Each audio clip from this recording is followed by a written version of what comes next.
Look. Okay, 51-7, take it to the grave. Legends never die, that's why we still awake. Sun keep beaming, city still breathing. Living in the moment, never gonna leave it. 51-7, take it to the grave. Legends never die, that's why we still awake. Sun keep beaming, city still breathing.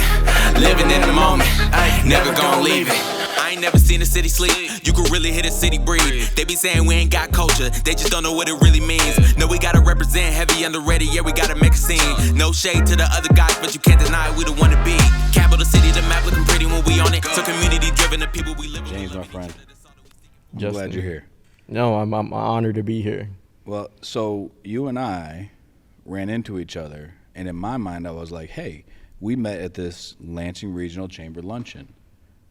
But then you were like, no, we met by email years before that. James, take us down that path for a little bit. How did we meet by email? Yeah, no, I actually, before I came to talk to you today, I went back to my childhood email address, which I won't tell you the name because I'd go to jail. But it was the most immature email sent out to the first contact or email address that I could find on the Lansing Promise website.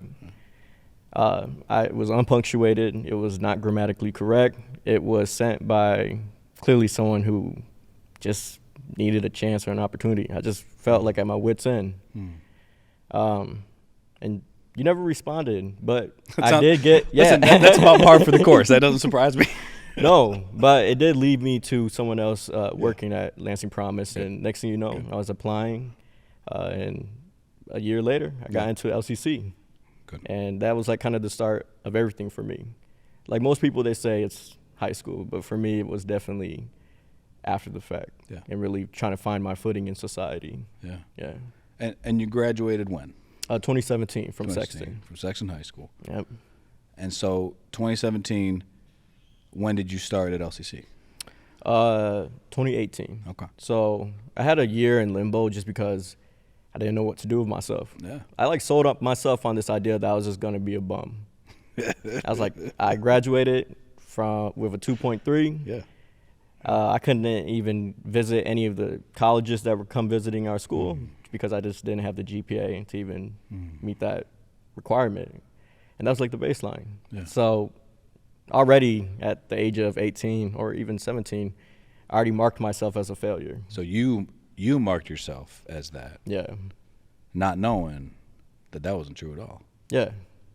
Right. It's interesting, like as we think about the way that I think a lot of our scholars start coming into this world, right? This adult world, start adulting, and we're all faking it, but no one knows we're faking it, except it turns out everyone's faking it. Talk us a bit about that. Moving into LCC, trying to figure out that adulthood and starting to maybe, I don't know, moving into the understanding that maybe you aren't a failure after all. Yeah. I think one of the biggest markings for any like Lansing grad, at least for my year and my friend group, is this imposter syndrome. Like even amongst your peers that you have been with since grade school and the sandbox days, you're still not really fitting in. And that followed me until probably I graduated from the University of Michigan all these years later. And something like the Lansing Promise, I think the big thing is it's not just giving you the finance to kind of make it into college or set your foot down, but it gives you faith, which is a fascinating thing for me because I'm agnostic, and faith to me didn't have much meaning prior to 2017. Yeah. But Lansing Promise was kind of faith for me. Not internally, but externally. There was someone out there that thought that just because I went to the Lansing School District or where I grew up from, I was capable or I deserved a chance to kind of make a name for myself. Granted, it's still small. I don't think anyone is going to ears perk up when they hear James Tran. But God damn it, believe it that in the next 10, 20 years, I'm going to sell myself on my own dreams that I had since I was a kid. So that's just absolutely. That's what it did for me. And it to this day, I would still claim that I'm a Lansing Star rather than a Michigan, Wolverine, whatever it is. Like, that's just where my heart's at. Brother, that is the point of promise, right? Like, what? It's even hard to know. James, what you just shared is the reason this was started in 2012 and even earlier. Walk us through, if you could, a little bit of that journey. So you're high school, right? You're saying, so you're counting yourself out. Promise didn't count you out. Mm-hmm. No one else counted you out. You counted you out, which, again, we're finding is common. I do it all the time. Speaking of imposter syndrome, I'm 42 years old. Bruh. I understand. I still feel it in almost every meeting I'm in. So good news. It doesn't go away. That's encouraging, isn't it? But you start faking it enough, and you start to realize, oh, this is what everyone's doing. Mm-hmm. So maybe even the experts don't have it all together. But even within that, let's go. So a 2.3 GPA, you get into LCC, you start down a track. Did you have a major at that point? Did you have a thought of what you want, or you were like, no, I'm just going to move forward? I did all my prereqs in Gen Ed just to make sure that I was having credits that transferred. That's the major thing, too, for me. Yeah. I knew I wanted to go to university. Yeah. I'm the youngest of 5. Mm-hmm. All 4 are successful, like super successful. Yeah. Like, I look up to all of them. Yeah. And it sucks to be, the youngest and also, like, the one that is least off to the races. So, yeah, I went into LCC trying to make sure that I was doing everything to get myself in a position where I can kind of move forward. Yeah. I don't know what moving forward really entailed. I just know it meant, like, finishing out a bachelor's degree, joining that list of, first generation of having their degrees and doing something with it and making an impact in people's lives. So after those 2 years at LCC, I took a political science class, which it's going to come ironic now because I deeply regret it as a political science graduate, but it's where my heart lies. Yeah. My mom told me, I don't care what you do, just change the world. Mm-hmm. If that's you being a doctor, if that's you being a rapper, or whatever you decide it is, do it. And that has always kind of carried me to where I place myself, whether that is professionally, in my personal life, or just me as an individual growing and experiencing life as it comes. So, yeah, I graduated with associates in political science, applied to, all of our big names. You got Michigan State, U of M. I even tried to experiment with going outside of the state, really push myself to do something new and crazy. Yeah. Like a day after submitting my application to U of M, I got accepted, and that was insane to me. I was like, I'm the shittiest writer. I'm the worst mathematician. I am like the worst of every academic student out there, but I somehow did it. Or so you thought. And so I thought, yeah. Uh-huh. And so fast forward, go to fall 22, maybe 2020, was at U of M. Yeah. And COVID hit, online schooling, things just changed. I was so close to dropping out so many times because online schooling wasn't for me. Yeah.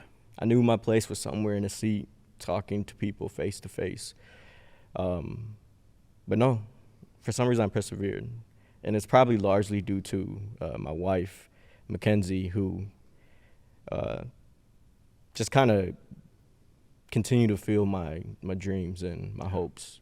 Yeah. And next thing you know, I went from a 2.3 student from Lansing School District to a 4.0 student at LCC to graduating with distinct honors at U of M. My time at U of M has seen me intern at the executive office of Gretchen Whitmer, kind of seeing the inner workings of speech writing, communications, and really what it means to kind of speak for an entire state of people, like the best state of people, Michiganders, of course. That's right. I was at Blue Cross Blue Shield of Michigan working with Bridget Hurd, who's the Vice President of Inclusion and Diversity, where I learned even more so that my story is not one that is rare. It's a common occurrence, whether it's in health and education, and socioeconomic status, it impacts every single person that we know, even the ones that don't think they're impacted by it. That's right. So now I'm back at home in Lansing with Dean Transportation that has marked my entire education, it feels like. Went to Wood Creek, they drove me to school. They dropped me off home. Went to DeWright Rich, they did the same thing. Sexton, they did the same thing. So it feels good to be back at home and making a difference to a future James, or even better, a future just scholar that has all the hopes and ambitions in the world. I mean, I think about this story, right? This journey that to be honest, I mean, I consider this space we are in right now sacred ground, right? Because what you're sharing is very sacred, right? Someone's journey is real. There's lots of ups and downs in these journeys. As we always say, life keeps lifing, right? There's a lot going on in any human's life as they move forward. That I'm going to call it a transformation for you internally, and here's why. You are the same as you've always been, and yet you have grown significantly, right? When I say same as always been, we talk a lot about this concept of being beloved, right? Or this concept of being inherently worthy, right? That when we talk about inherent worthiness, we're really focusing on it cannot be taken away, right? No one can take it away. It is inherent to your being. And so I think too often, I think we're allowing ourselves, but to be honest, as adults, allowing our students and our scholars to sit in a place that just isn't true. In other words, right, you get a low grade, or you have a bad interview, or you don't exactly know what you want to do with your life. And instead of us as adults coming in and saying, yep, let's keep going, right? We sometimes will say, oh, well, your GPA is blank, because I had a very similar GPA. So, this, man after my own heart. But it turns out that doesn't define my future. I will define my future. You will define your future, right? There's a community that's ready to walk with us, but to be honest, no community can make our decisions for us. As you were kind of I'm not going to put words in your mouth. Let me say it in this way. I've gone through some pretty dark times, right? Depression otherwise, or just not feeling like I know where I'm headed, that kind of thing. When you were in a position where you were kind of writing yourself off, not entirely sure where you're headed, was there anything in particular that either sparked or, what's the word even, encouraged or gave purpose or whatever it was? Was there anything that caused you to move forward even when, right, you may not have felt like doing it? Yeah. I have like 3 situations that mark it for me. Yeah. Senior year, my English teacher, Miss Keebach, gave me a gift, and it was How to Succeed in College. And this is her knowing that I didn't have any intentions going to college. Yeah. And I remember like getting the gift, and I was like so frustrated because I'm like, man, where's my cool thing? Like, what is my, like, I wanted something like dope. And she was like, this is dope. Keep in mind, this is a 60-year-old white woman. That's right. And that's right. she's so in tune with it, and she was like, it's dope because I know you're gonna do it. It doesn't matter when. It could be right now, right after school, once we walk across the stage at the Lansing Center, or it could be when you're 30 and you just want to start something new. Yeah. But this book is gonna be useful. And that's what really carried me to not be so hopeless, I think, after graduation. Yeah. I think one of the biggest blessings I don't think kids really know is school. Like, as an adult, try to find 8 hours a day where you can be a complete bum or do whatever you want. You could study, you could be smart, you could play sports, you could do whatever you want and have really no judgment. And you have a place that is safe, that is caring, that is loving, and it nurtures you. Like, it's hard to find. Yeah. I feel like I've been spending the last 5 years trying to find that, whether that's through family, my wife, my son. It's a blessing, and I can't emphasize that enough. And then in college, especially at UMich, those kids are different. Ann Arbor is different. I remember one of my professors telling me like the average median income for a student coming into UMich is above $120,000 a year. My mom and dad, both refugees, never made above $30K combined, and they had 5 kids, and they have a house. I couldn't fathom it. I didn't know how they did that. And they told me, like, you're here for a reason. It's what everyone tells you. But it was like that first time where it wasn't just sympathy. It's like it was genuine empathy. I feel with you. I feel for you. I know why you're here, and you're destined for something greater than you can ever imagine. And that just moved me because I'm the same guy I was, unfortunately, 8 years ago. I'm still dorky. I'm anxious as heck. I'm bad with cameras, so this is like my nightmare situation that I'm role playing in right now. This is a lot of love. This is a labor of love. I appreciate this. I appreciate this, brother. And then as an adult and as like my mom, she's a refugee from the Vietnam War. She came over here with nothing. She's a survivor of the My Lai massacre. That's hard. That's gangster. That's whatever you want it to be. Right. She can sell it in a million different ways. But you're always going to come out thinking, like, that woman is a G. She is built different. And, in my mind, and it always has been the case, like, my mom is the strongest person in this world. And my purpose now in life is just to do whatever I can to pay her back. She hates that idea. She scolds me. She's right now going to be seething. But it guides me. That's right. Because I think ultimately at the end of the day, what paying her back entails is me being the best person that I can be. That's right. And I think I'm doing an okay job at that. At least she tells me so. So who knows what her pillow talk with my dad looks like, but hopefully it's that. That's right. You know, we think about the thought, without struggle, there's no progress, right? You know, I don't know that we as a country normalize struggle enough. And I'm not saying, therefore, we accept struggle where there is injustice. But I think the concept that we're going to somehow be exempt from struggle or from discomfort is not a healthy notion. I don't know if it's just an American notion. I can only speak from my experience. But it sure seems to me that we as a country, let alone a community, need to let our kids know that struggle is real and that it comes in many forms, right? Because there's systemic oppression and there's war-torn struggle. There's also simply neglect of communities, right? But there's also internal struggles and internal dialogues that I've certainly struggled through my entire life. Didn't get diagnosed with depression until a handful of years ago, right? To learn what I got to deal with. It doesn't mean it goes away. It just means I learned how to struggle better, right? When we talk about struggle too, I think we also need to, I think I'm finding at 42, father of 3, it's okay to struggle. Just understand that struggle is what makes you stronger, right?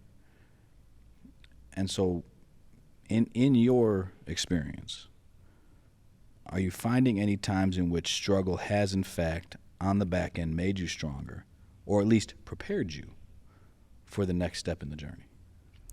Yeah. Struggle is a weird concept for me, I think, as a person, because I feel like a lot of my life was marked by it.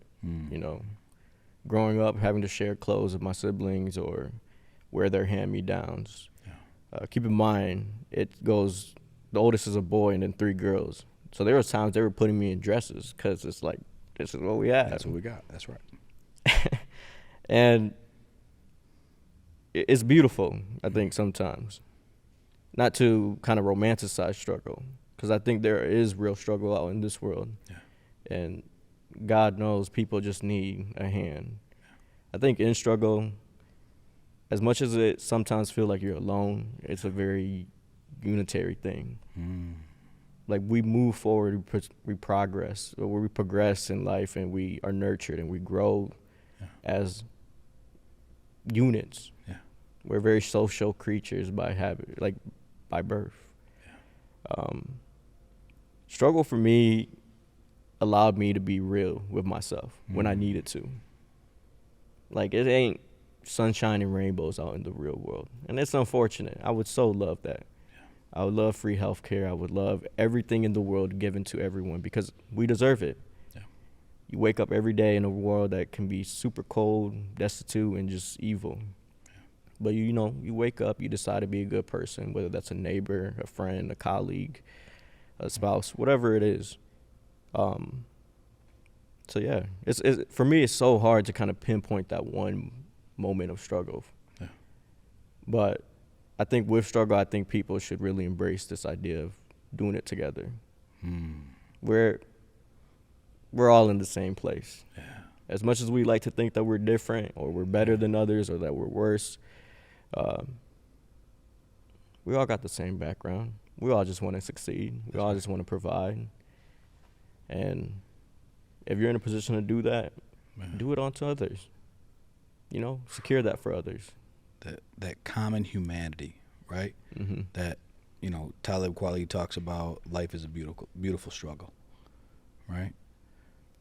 That concept of unity, that resonates. That rings true for me because I think what we've talked about actually a lot in a lot of these conversations to date and in just hundreds of conversations I've had over the years is how is it that we as a community come together, right? Distilling down the real shared concerns, problems, goals, right, visions, but also, to be perfectly honest, how do we drop our logos and our egos, right, to walk together, right? I don't fully have an answer to it, but I know that we're in the middle of it, right? I know that conversations like this help, right? Because I'm just an older version of you, right? And you're just a younger version of me. We have different experiences, different struggles, and that's what makes it beautiful. It's also what makes us stronger, right? Your lived experience can help me understand how my lived experience may need to change. Yeah. Right? Or your lived experience may help me understand how we need to adjust our programming at Promise. Good. But unless we have these listening sessions, unless we sit down and talk, and to be honest, unless I shut up and listen, right? Like, it doesn't happen, right? Because it's hard to hear answers that are inconvenient or cause discomfort, just generally speaking. What's so encouraging about what you're sharing, though, to me, there's a lot of beauty in, well, I think in these conversations generally, but especially, I would say it's often rare, and you can tell me your experience on this, but men in general are not always encouraged to share feelings, thoughts, emotion. We know that men, generally speaking, and specifically black and brown men, but men generally, and you can share your experience on this, are the least diagnosed with depression, whether they have it or not, right? That depression is a shh, push it aside. Anxiety is a shh, don't admit that. And I think what we're needing to do in this community now, and I'm seeing it happen more and more, is the more that we talk about it. I'll be at a meeting, I'll talk about the fact that I've been on antidepressant medication for the last 5 years, and folks will come up and say, bro, I thought I was the only one. I say, those are a lot of us. and that doesn't mean medication's a thing. It might be therapy. It might be just talking and having a conversation with a friend, whatever it is. It's critically important that we can share our humanity, right? But you said something really powerful about a judgment-free space at school. What does it look like for us to build a community that shares those same values of a judgment-free space? I think it's really embracing our young people. It starts when they're really young as kindergarten, as young as them being 3 years old. Yeah, it's reminding them like their feelings, their thoughts, their opinions, their ideas, they're all worth something. Even if it doesn't translate into something major, it doesn't matter. Speak it out into the world. amplify the voices that are most quiet. And I think in the realm of mental health and with men, you can see it most loudly, like the loudest sufferers of it is minorities, underserved and underappreciated communities. But more than anything, they're not getting the spotlight or their voice is amplified. It gets drowned out. Yeah. It gets drowned out by the experience of someone that has gotten it much better or much worse. Because we're so focused on our inherent differences rather than the shared roots that we all share. Mm-hmm. As you said, it's a very human aspect of us, whether that's depression, anxiety. Speak about it very truthfully, honest to yourself. Yeah. And even if it makes you look like a vulnerable person or someone that is uncertain or insecure at themselves, it's worthwhile because down the line it's going to catch the ear of someone else. Mm. And they can use that as their motivation to kind of separate them, or not even separate themselves, join themselves together for all the hundreds of thousands and millions of people in this world that suffer from the same exact thing that they go through. Mm. So, yeah. It's good. I mean, it's in a lot of ways, it's helping folks step out of the shadows, right? Mm-hmm.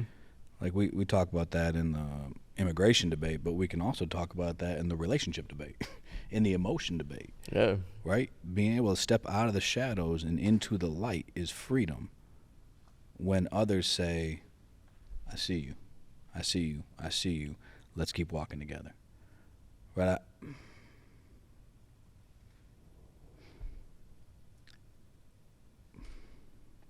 These journeys we're on, they have struggle. These journeys we're on also have joy. Mm-hmm. You're a father.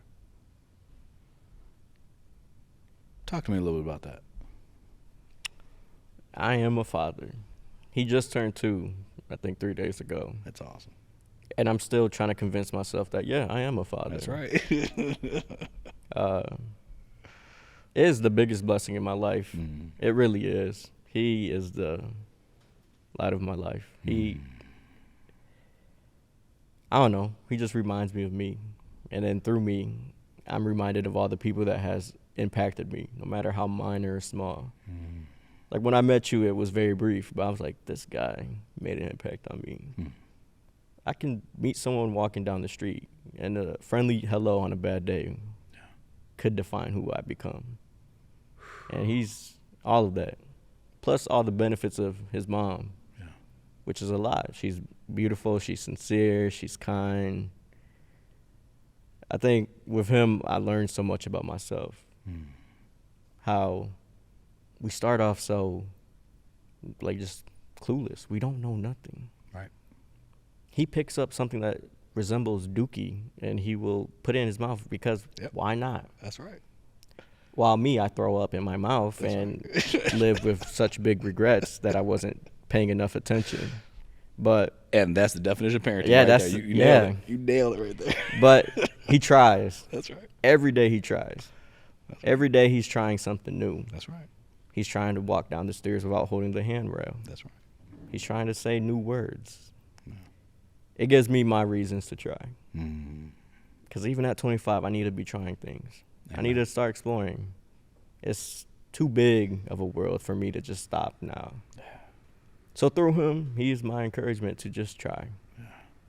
And, you reference Talib, which I was fanboying in my head, but to reference Absol.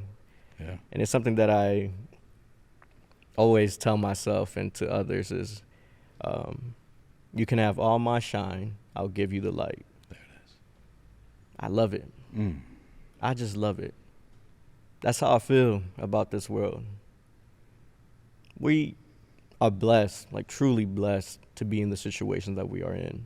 Even if we think we're just in the most down and under spot in the world, we have this shine to us naturally. And from others, we should take their light. We should thrive to do that. I love nothing more than just giving someone another reason to live, to fight, to just seek out another day. Yeah. So I remind myself that all the time. That's how I should live. I should grace the steps of the ones before me, but also I should uplift in every avenue that I have to the others that walk before me. After me. It's only up from here. That's right. Yeah. Brother, you have graced us with words beyond your years. For real, with honesty, with truth. Thank you. No, thank you for this opportunity. It means the world. Feelings mutual, brother. And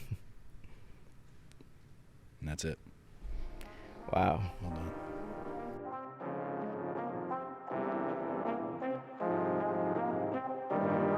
Look. Okay, 51-7, take it to the grave. Legends never die, that's why we still awake. Sun keep beaming, city still breathing. Living in the moment, never gonna leave it. 51-7, take it to the grave. Legends never die, that's why we still awake. Sun keep beaming, city still breathing. Living in the moment, never gonna leave it. Been too many moments of silence, too many lives have been lost to gun violence. My God, we need some guidance.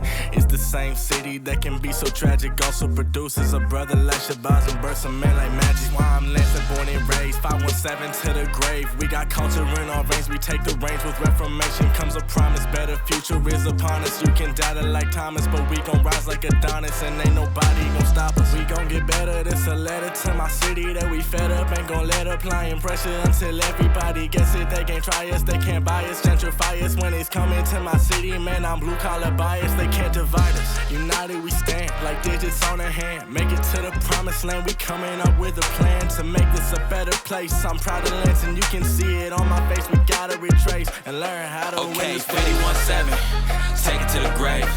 Legends never die, that's why we still awake. Sun keep beaming, city still breathing. Living in the moment, never gonna leave it. 51-7, take it to the grave. Legends never die, that's why we still awake. Sun keep beaming, city still breathing. Living in the moment, never gonna leave it. I ain't never seen a city sleep. You could really hit a city breathe. They be saying we ain't got culture, they just don't know what it really means. No, we gotta represent heavy underrated, yeah, we gotta make a scene. No shade to the other guys, but you can't deny we the one to be. Capital city, the map looking pretty when we on it. So community driven, the people we living with, loving each other. That's all that we seeking for, ain't no reason to need more. A lot of people saying go to the D for it, so we need to be seen more. Dream more, need a reason to be more, we just gotta believe more. I mold my style around the influences that I've witnessed. A new beginning, truer vision, it'll soon be finished. Endless inspiration from the people that I've known. Yes, I've grown to love the city as the city made me grown. Know whatever way you choosing for yourself to be expressed, there's a place that's meant for you so you can grow into your best. I can attest to its greatness with my chest, I'm here to say it. We will soon become the mecca of success. I'm expecting nothing. 51-7, take it to the grave. Legends never die, that's why we still awake. Sun keep beaming, city still breathing. Living in the moment, never gonna leave it. 51-7, take it to the grave. Legends never die, that's why we still awake. Sun keep beaming, city still breathing. Living in the moment, never gonna leave it.